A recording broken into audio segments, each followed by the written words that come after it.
So the first thing that Andrea is going to do is he's going to fix his research notes. So the reason I picked Andrea is because he has fixed his research notes, correct? So everything that I did on his research notes, he went in, fixed his parenthetical citations, added a piece of information he needed to add. He did all the things that Ms. Winger asked him to do so that going forward, all those little mistakes that he had made are already remedied and he won't get those kinds of things taken off on his iSearch paper. So the next thing that Andrea is going to do is he is going, if Miss Winger can find her, there we go, is he is going to start grouping his information into piles and doing it digitally. He's going to highlight it in different colors. So the first piece of information, Andrea, read us your first piece of information. What grass should be used for a golf course? So what grass should be used for a golf course? So we're going to highlight that yellow, okay, because it is kind of the stuff, right, that a golf course is made of, okay? The next one is? Like the next one in that group or just? No, just the next one. 18 of the 20 highest ranked golf courses are private. Okay, so this is golf courses in general, right? So do you think that's a different color than the yellow? Yes. Yeah, that's probably a different color than the yellow. So he's going to highlight that. We're going to highlight it blue. All right. Next one. What's the next one? How many acres do you need for an 18-hole golf resort and how much will it cost? Okay, so yellow?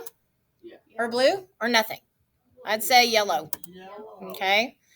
All right, next one. Which U.S. state has the most ranked golf courses? Okay, yellow, blue, or new color? Blue? I'd say blue too. Blue. Okay, so it's blue. Okay. The next one. What is the reason behind the building of stadium courses? And then read us your information. People couldn't see the action when they went to watch golf. Okay.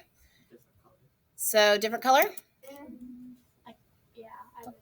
Okay. Let's see if it holds out. It may hold out. It may not. I'm going to put it pink. Pink? I don't like that pink. But, okay. All right. Next one. TPC Sawgrass because it introduced completely different styles of golf course design. Okay.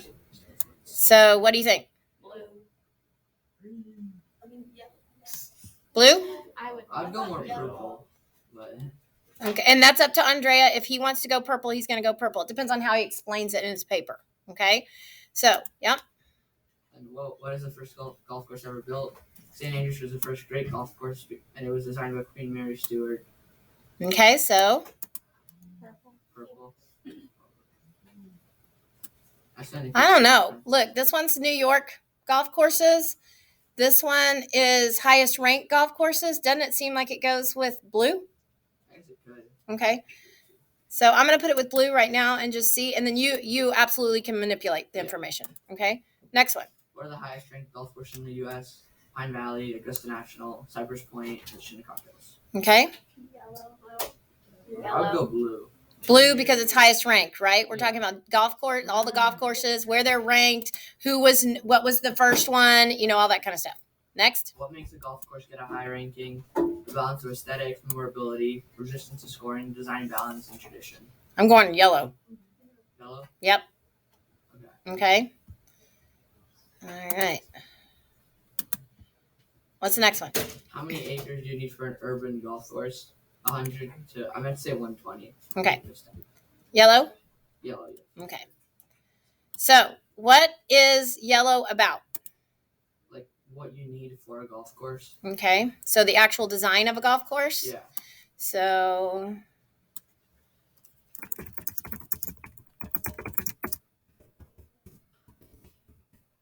okay. So, then what Andrea is going to do is he's going to go over here and he's going to grab all his yellows.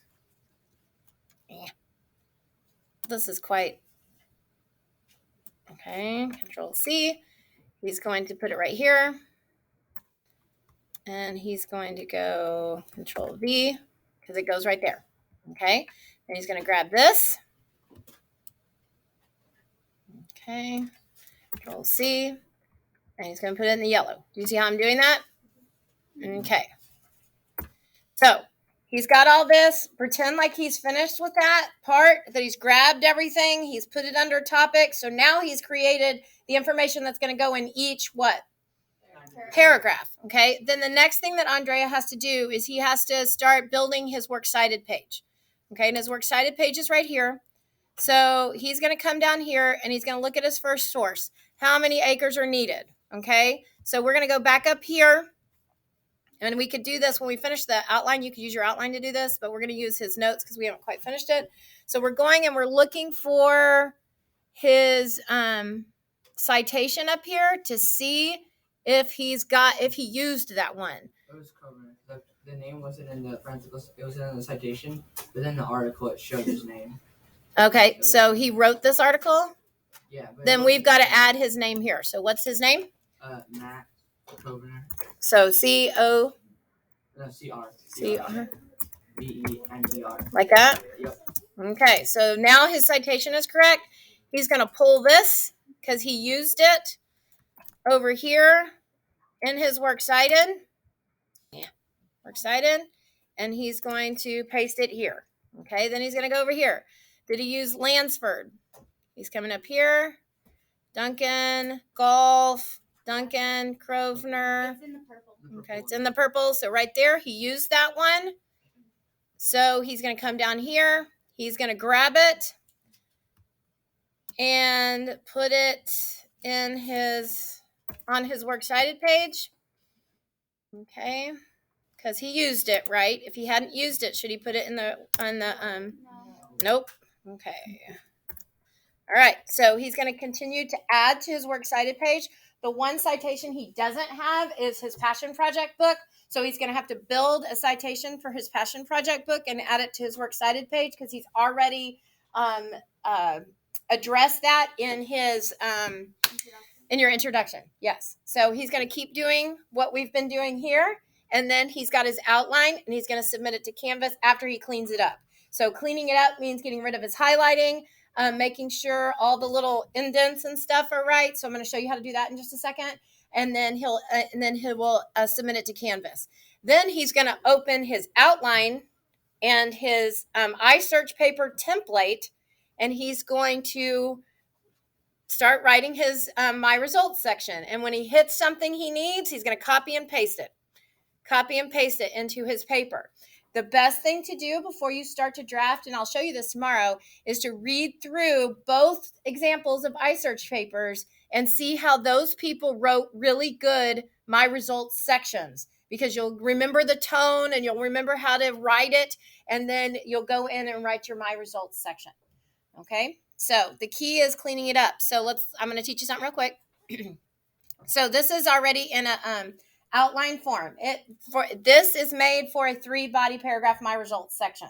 Okay, you can have as many body paragraphs as you want. I just gave you the the template for this, and if Andrea only has 2 yellows here, then he would just erase C and D. Okay, so let's say that Andrea he's messed up his formatting and it's driving him crazy. So the thing about this is under number A. If you come over here, this is the demote button and the promote button right here. So if let's say he needed that to be a Roman numeral 1, all he would do is push this. And let's see how it goes Roman numeral 2. If you click this, then it's going to go back to being an A. If he clicked it again, it would go to a number 1.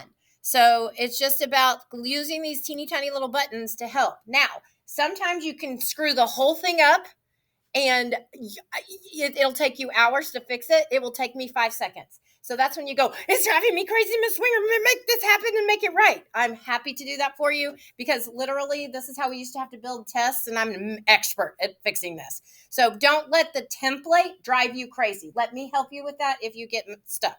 All right. So everybody give Andrea a round of snaps, because he was so nice and let us use his, because that's not always easy, and it's being extremely brave. So